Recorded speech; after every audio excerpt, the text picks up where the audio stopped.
Hello and welcome to today's Almost Daily Devotion. We're going to continue looking at the story of Noah and talk a little bit more about some of the background that we need in order to fully appreciate the story when we hear it in worship on Sunday. And if you've missed the worship on Sunday, I'm going to link the sermon below so that you can hear the full story. You can put this knowledge to good use. I'll link that below this story. Or you can tune in on Sunday, depending on when you see this video or hear this story. Either way, we're going to talk today about the rainbow. So there is a rainbow put into the clouds as a sign of God's promise to Noah and to all humanity and to all creation, which is an interesting addition in this story. So all throughout the Bible, God is making covenants. God makes promises.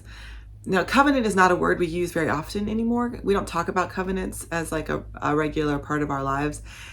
But a covenant is very similar to a contract or a promise, but like not like I promise I'm gonna do something for you, like a pinky promise. It is something that is set in stone, quite literally in the case of Moses. Now, this covenant is not with Noah.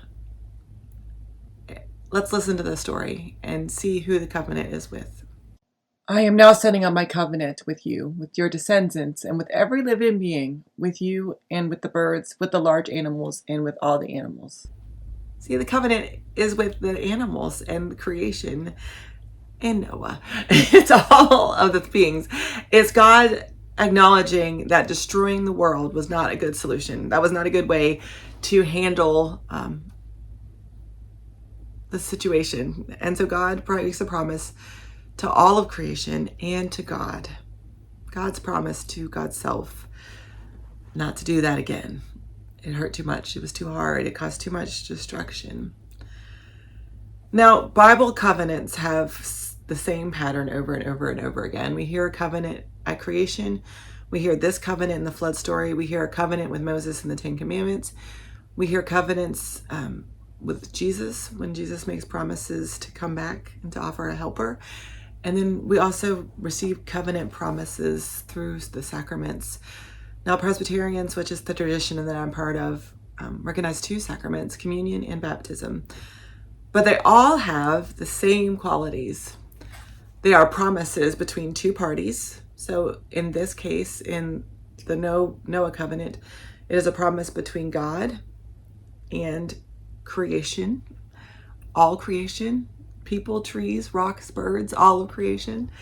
And it is a promise to never destroy the earth again. And so all covenants have this promise, an exact, this is what I'm going to do, and this is what you're going to do. And so in return, all the creation has to do is to praise God, is to recognize that God is in charge. God is the creator God, that God ultimately has the last say in all of this. And all the humans have to do is be faithful. It's to follow the promises, is to trust God. The rest of the Bible tells us how well we did. There's a lot more Bible, so I can tell you that it's not, there's some ups and downs. Covenants also always have what's called a sign and a seal.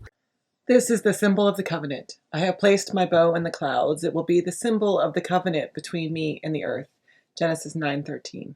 Now, a sign is always something visible, something that people can look at and see and remember, and that God can look at it and see and remember the promise. And so the symbol, the sign here in this covenant is the rainbow. In other covenants, we get things like the Ten Commandment tablets, the tablets themselves that go in the Ark of the Covenant. Those are the visual signs. Baptism, the sign is the water that is poured into the font or in the pool or in the river. The water itself is the sign of the promise. So that every time you see a rainbow, every time you see water, every time you see the sign, the tablets, it's a reminder of the promise that you made to each other. It's like wearing a wedding ring. It's the sign of the promise that you made to each other. And then it also has a seal. It has some sort of an act. And in the Old Testament, that's often a sacrifice. It's often an animal sacrifice. Noah built an altar to the Lord. He took some of the clean large animals and some of the clean birds and placed entirely burned offerings on the altar. The Lord smelled the pleasing scent and thought, I will not curse the fertile land anymore. Genesis 8:20-22. But the seal is anything that is an act that requires you to do something. So if we go back to our baptismal promise, our baptismal seal is the act of baptism, is the prayer after baptism over the person. I'm just going to seal the promise. It's your way of putting your stamp. You're signing your name on that contract. I am doing something active to say, yes, I agree to this promise. And this promise here reminds us that God does not change in essence, but in approach. God never changes God's love for creation. God never changes God's love for humanity and for people. God is always willing and ready and eager to interact and to have a relationship with creation. And before the flood or after the flood, God is still seeking a relationship with creation, but it has to be on an equal footing. Well, it has to be on an acceptable footing to God.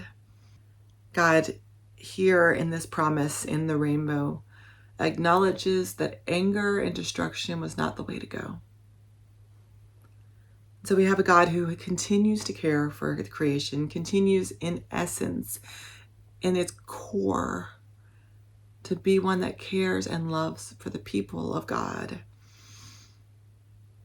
And the promise is that we're gonna respond. And when God calls us and asks us to build an ark, we're ready to go. That we recognize our relationship, our position in creation. And that God is the creator and we are the creature. So we have to have some humility of spirit and some humbleness of heart. And we have to remember that God is always the same. God bless.